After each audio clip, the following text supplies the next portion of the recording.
Welcome, everybody, to another episode of Truth and Tunes, straight from the heart of Hollywood, right here, Dash Studios.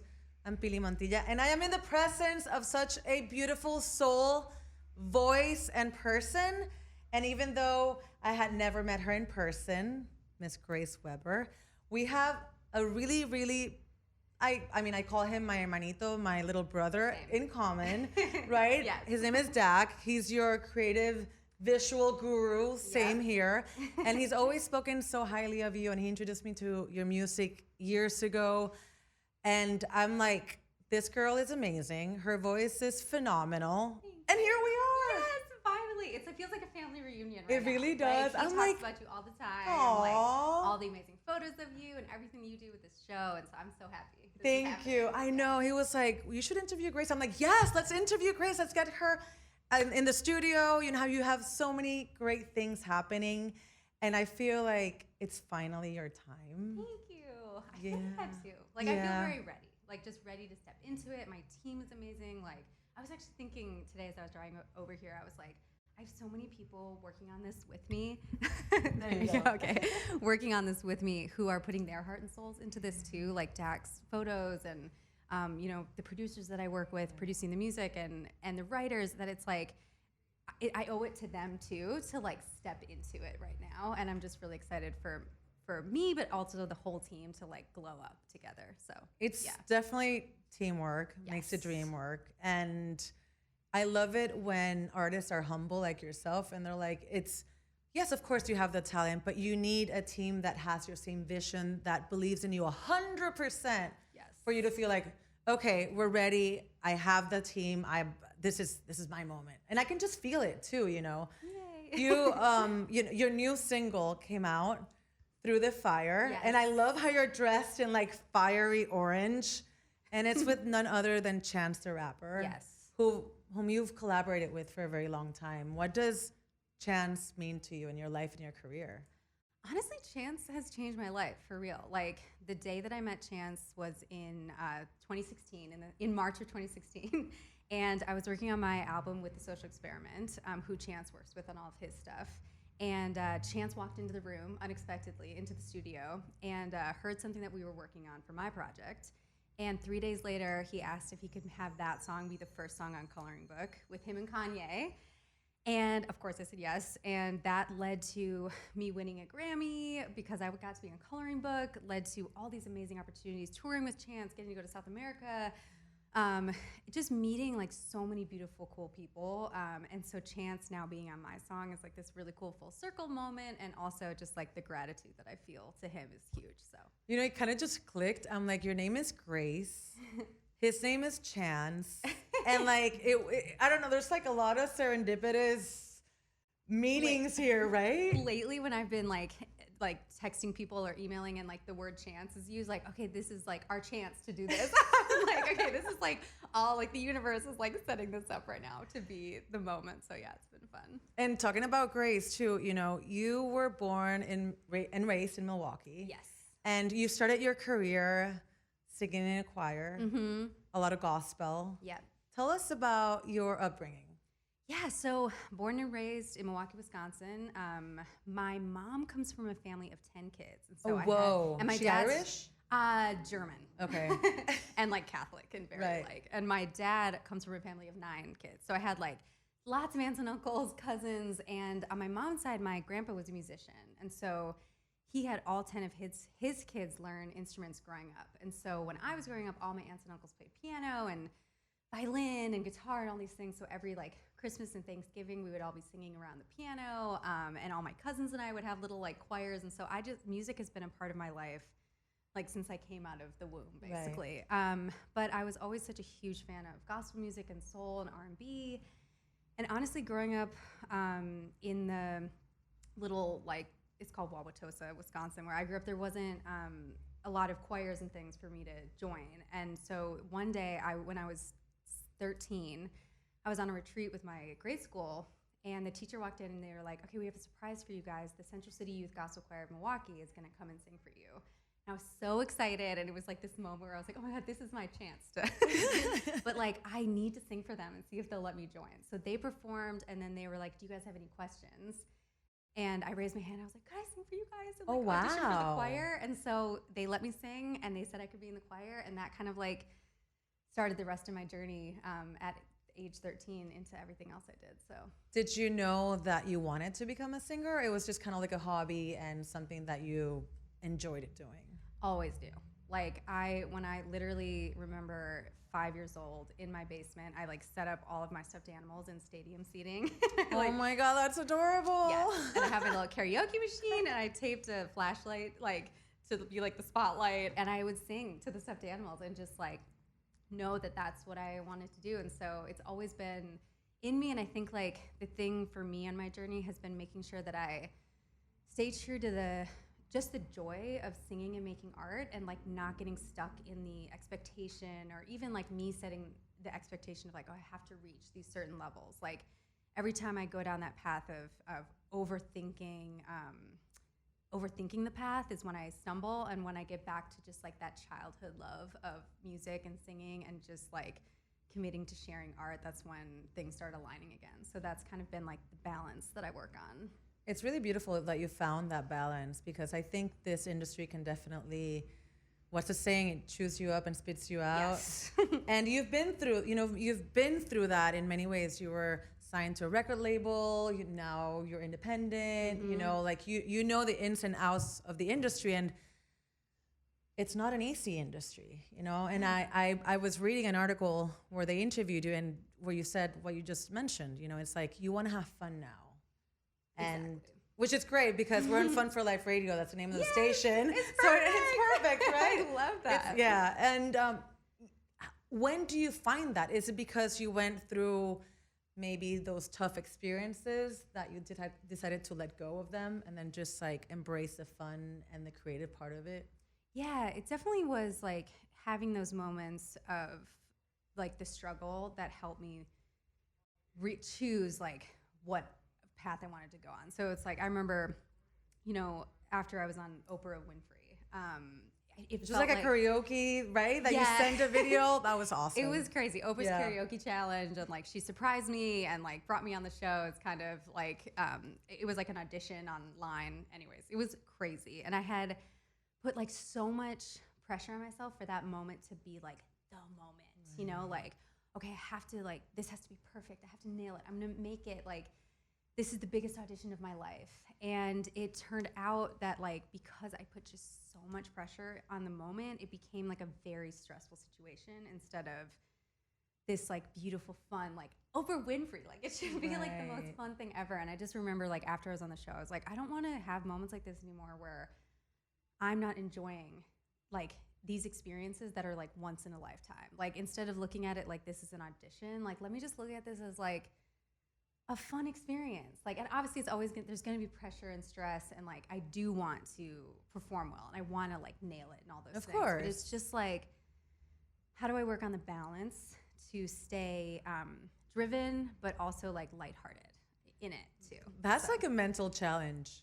I mean, I'm a host, and I used to act as well. Like I know when you think you have like the opportunity and this will make me or break me. Yeah. And you're right. It just like completely destroys the moment because you're not able to have, but it's a constant mental practice. Yeah. Yes. So do you like meditate, or you just sing, or what's your outlet? I sing a lot. It helps. Meditate. I actually just started trying like Buddhist chanting recently. Just like you actually like chanting? Yeah, you like chant. Ooh, I like that. Yeah, that's cool. I know, and it was really fun. And it was actually like I met this lady in Topanga Canyon. So when I was on Capitol, I was like, okay, I need to come up with ways to like handle stress and whatever. So I looked up, someone told me like, oh, you should do like chakra healing or whatever. So I was like, okay, sure, let's try it. You're like, I'll try anything. Yeah, I'm like, listen, like clean my chakras, like whatever you need to do. So there was this lady in Topanga Canyon who was like an energy healer. So I went to her, and she like did all this really cool like Reiki stuff, and I really liked it. And she was like, oh, by the way, I'm also like a Buddhist practitioner if you want to try like joining this like Topanga Canyon Buddha group with like all these like amazing hippies and stuff. And I was like, yeah, let's do it. So started going to these like Buddhist meetings like once a week. And it's really just about like being present in the moment and like learning meditation practices. And for me, it's been really great, and I love it. And it's about being in the now, because as soon as you start thinking, okay, if I book this audition, or if, you know, they call me from this record label, then you're like living in the future instead of living in the past and enjoying what's happening now. Okay, so you grew up in a music family. Have they always supported you? Yes. Oh my gosh, my family's been so supportive. My mom and dad like shower me with so much love and support. I think for my mom, it was probably hardest growing up because she like wanted to protect me, you know? Right. And so like every, you know, big performance opportunity that I got as a little kid, like for her, it was like, I don't want her to do this unless, like she wasn't a stage mom. Like she was very supportive, but always like, anytime you want to stop, like, you know, or I remember story she always tells is like, the first big performance that I had, I was 9 years old, and I sang the national anthem at a soccer game in Milwaukee. And my mom used to walk out to the middle of the field with me when I would, or stadium or whatever, when I would do national anthems, and blow the little pitch on the pitch pipe so that I could sing on the right note. Oh. And she was like, okay, so when you go out there, just like forget about the lights and the people and just like pretend it's just you singing in your room. And I was like, Mom, I like the lights and the people. Like, this is why I do it. Like, I love this. And so that's when she remembers being like, oh, okay, like, I'm going to let her, like, they really let me lead the way. And they, like, supported me the whole time. And still, I was just talking to my dad this morning about this interview. Are they still in Milwaukee? Yeah. So, anyway, going back to LP, I think, you know, especially now that it's so evident that women in music are supporting each other in such a genuine way, it's not forced at all. Mm-hmm. I think you and LP would be like phenomenal. I would, yeah. She's like one of the best writers that I've ever met. So let's talk about your writing process, because it's important for everybody to know that you're not only a singer, but you also are an amazing writer. Where does this, you know, all this emotions and all of the inspiration that you get to write, where does it come from? It comes from everything I've gone through. Like, it comes from my story and my journey and the ups and downs, the relationships that I've had. And sometimes it's like, I don't always go into writing a song knowing what the song is going to be about. Like, it's usually, I'll like pull up a track, or I'll be working with a producer or myself, like either playing something on the piano or guitar, or like listening to the beginning of a beat being made. So like, I'll start hearing the drums being created, or like a chord progression will start getting put down, and all of a sudden, like, melodies and words or like syllables will come to me, like on Through the Fire. Like, it was like of the hidden world, and it's like, oh, that sounds like words. Like what is that?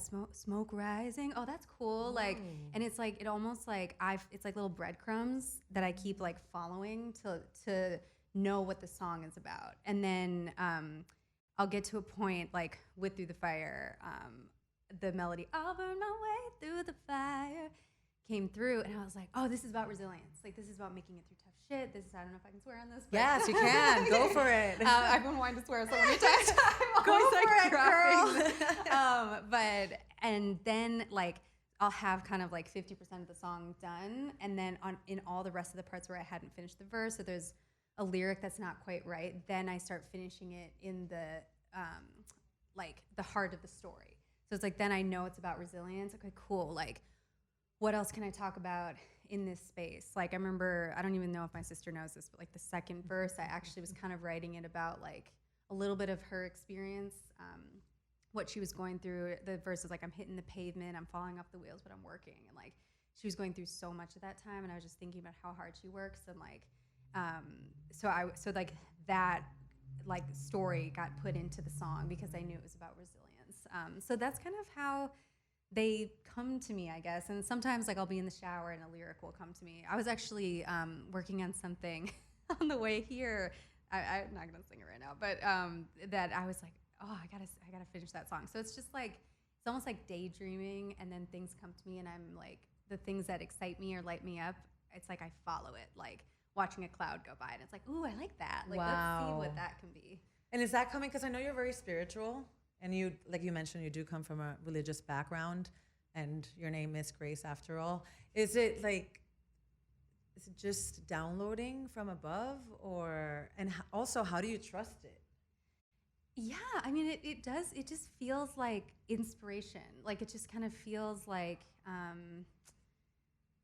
a gift, or like literally, like if you're just like daydreaming about anything, and like thoughts or dreaming, like with thoughts just kind of like come to you. And I think that for me, like the like turning it into art part, or like the artist part of me is like, oh, I have to take that and put and like get it out of me and put it into the world. Like that has to become something. And so I think like trusting it is a practice of like letting go of any fears, or like I used to try to control the process a little bit more. Like, okay, I'm gonna go into the studio and I have to write a song like XYZ. Like it needs to be like this Rihanna track, or like this Adele song, or whatever. So you would kind of like compare your work to others? Yes. And like before I would even start, I would set like an expectation on the song. Like, you have to be this type of thing song. And then when I went into it that way, like everything that came out it just wasn't good, and it wasn't me. And like, so I stripped that process away. And actually Nate Fox was someone who taught me the other way of kind of like just following your joy when you're creating. When I first met him, and he's the guy that was a producer on Through the Fire and on the album and everything. When I first started working with him in 2016, I sat down on the couch, and I had like this folder of songs that I was gonna play him, and like ideas that I had, like, okay, maybe we could make a record like this or a record like this. And he just kind of like ignored that. He's like, burn that. Exactly. And was like, here, like he handed me an SM57, and he was like, just start singing when you feel inspired. Just start. And I was like, okay. So we just like used that process the whole way of making the album. Like, don't overthink it. Let's not put expectations on this. No formula. No, this doesn't have to be a genre. It doesn't have to be anything except the way that you sound.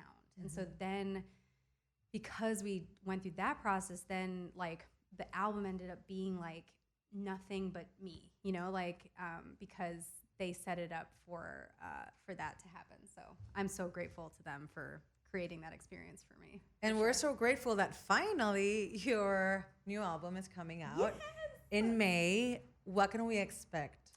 It's like magical. Besides you, obviously. Yeah. Like, it's like very you, like we've said. Yes. It's there's 11 songs on it, I think. I keep like adding 11 and a half, maybe? Literally, like I swear, I'll like text my team like, I actually might add this one more song. We have to have like the final mastering session like literally yesterday, but it's happening in like a couple weeks. And so I'm trying to like squeeze any last minute thing that I can, because I just like feel like I can't stop working until it's like taken away from me, basically. But yeah, we have Enchanted featured on it, and a couple other features, and the songwriting I'm super proud of. Like, the lyrics are really cool, and I think for me, the album is about like the journey of coming back to myself. Right. The cover art, which I don't think I can talk about yet, but next time I'll tell you. Okay. Because we haven't revealed it yet, but it's the image that we're like using represents like those parts of your journey where you feel like you can't go on, but then you get up anyways.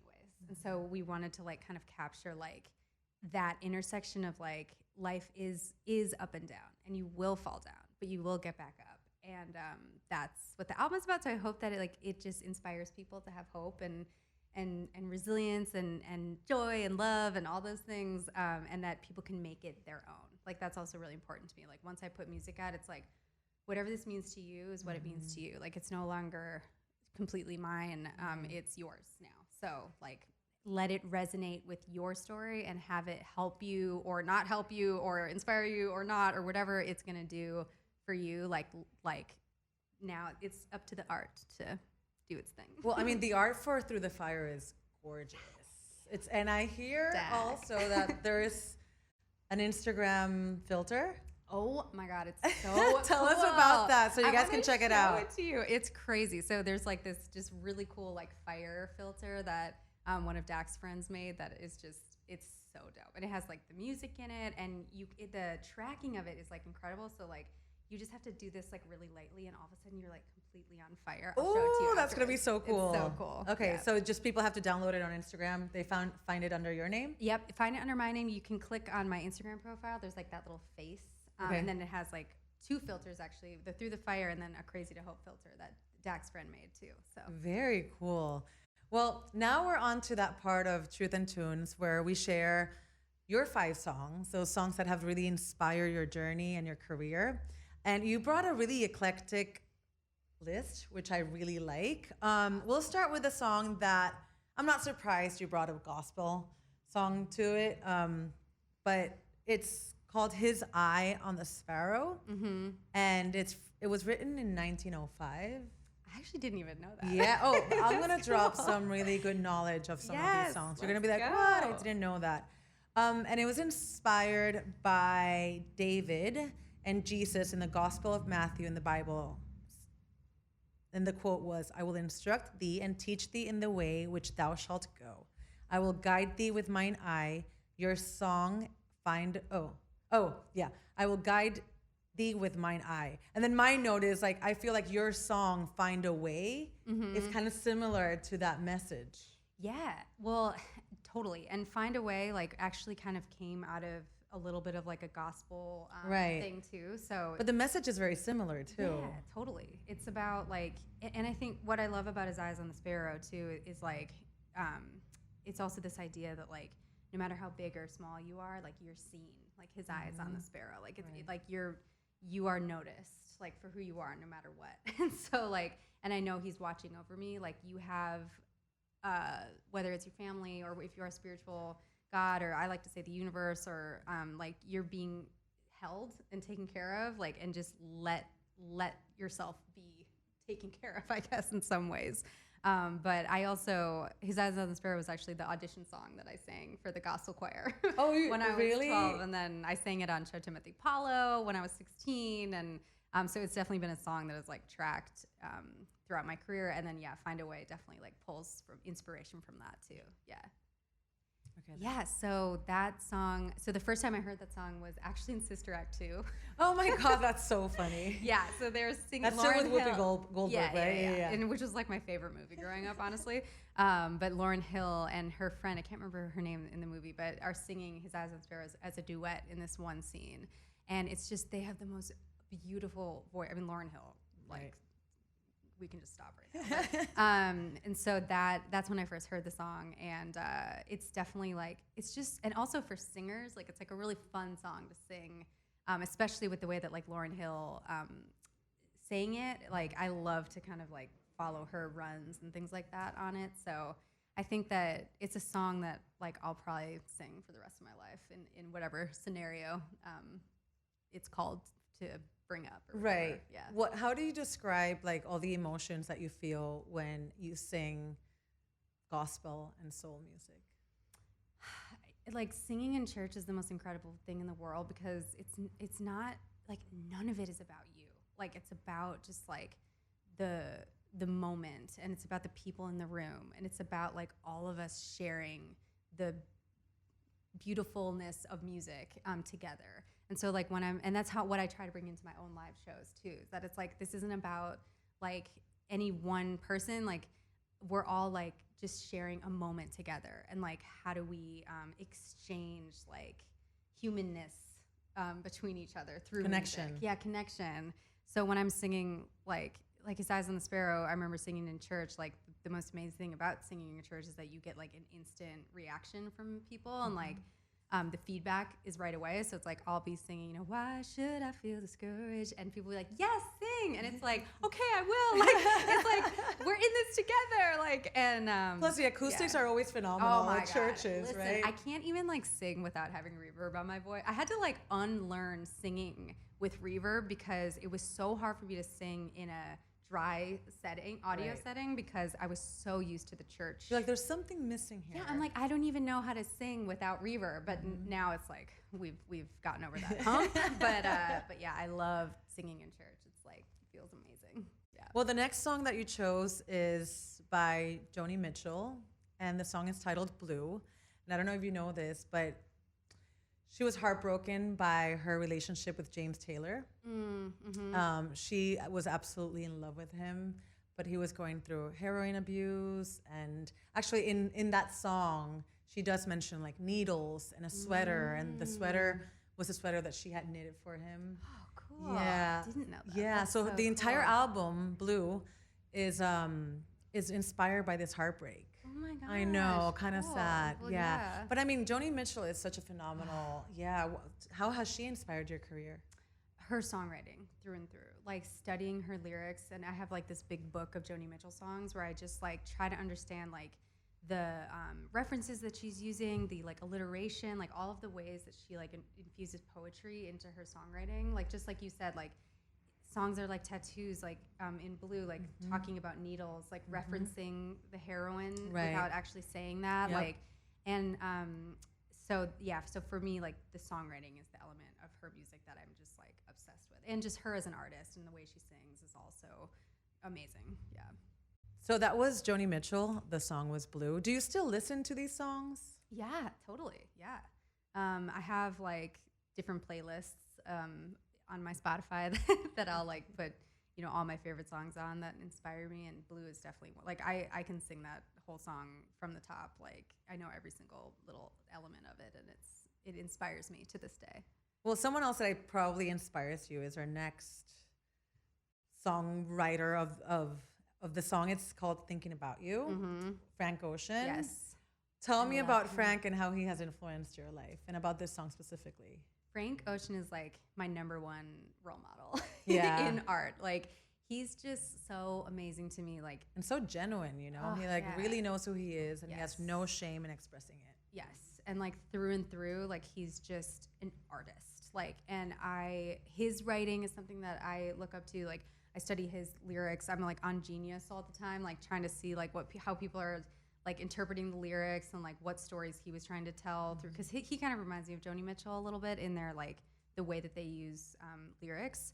But I also just love his production, the way he sings. Like it's just all very like the choices that he's making from a production standpoint and from like a melody standpoint are really inspiring to me. And so he's just someone that like I look up to, I study, and I hope someday we're gonna do something together.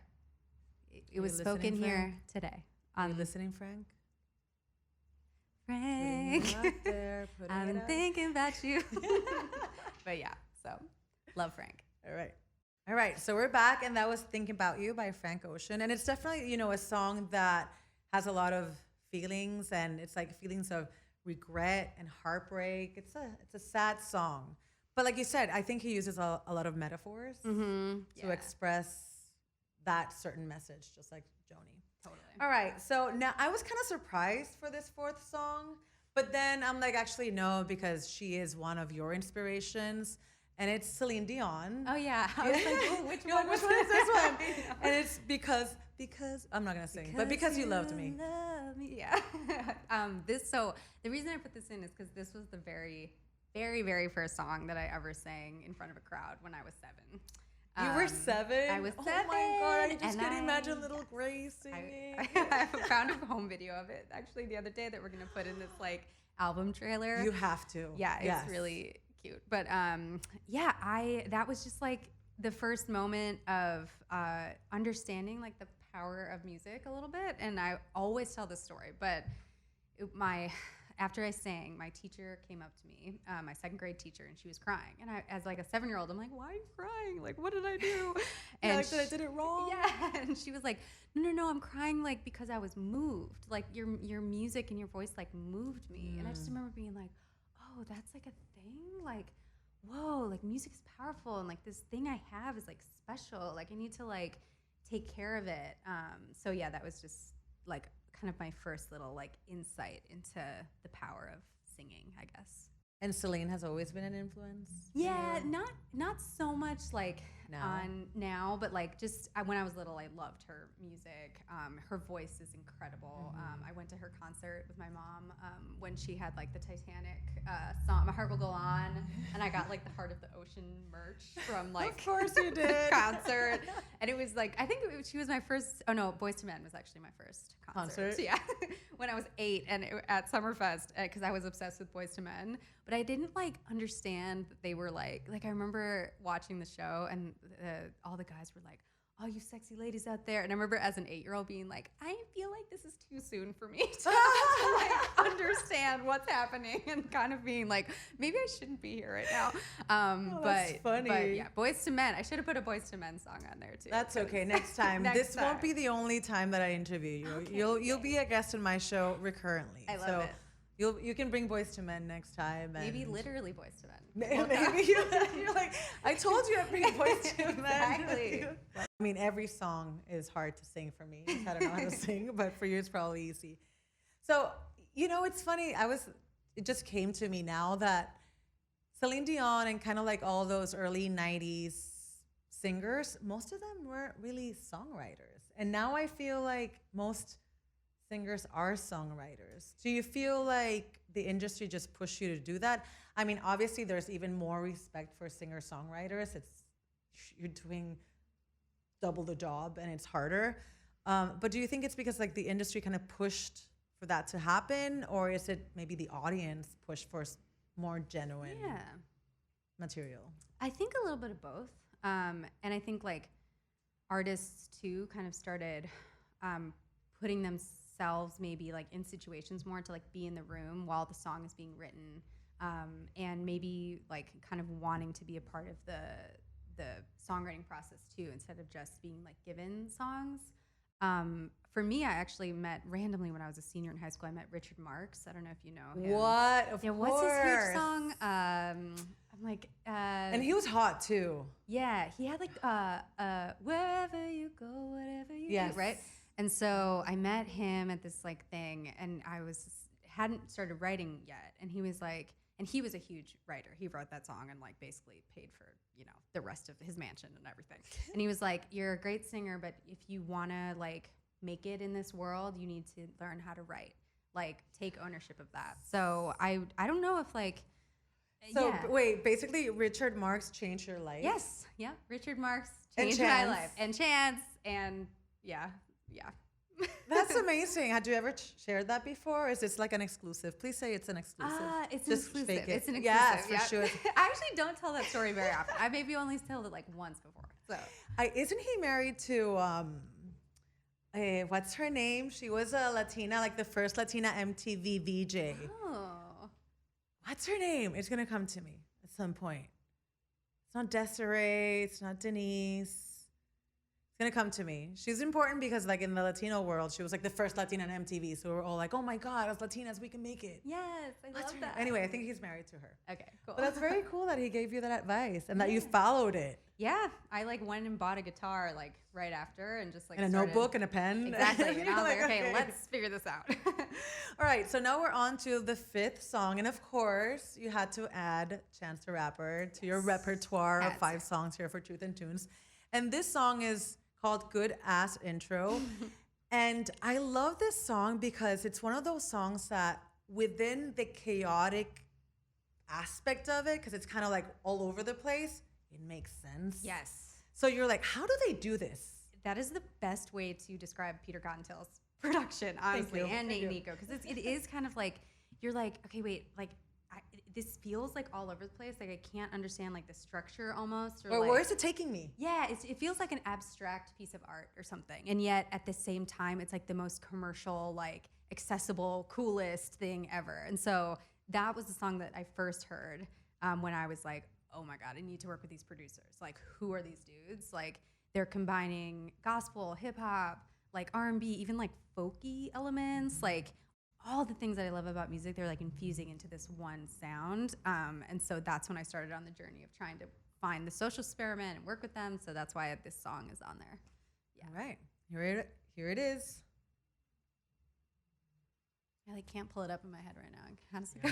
I'm like trying to, my brain is like, all right, so we come back to it. So let's come back to it kind of like, let's close it up with the fact that it's Chance and the new single just hit.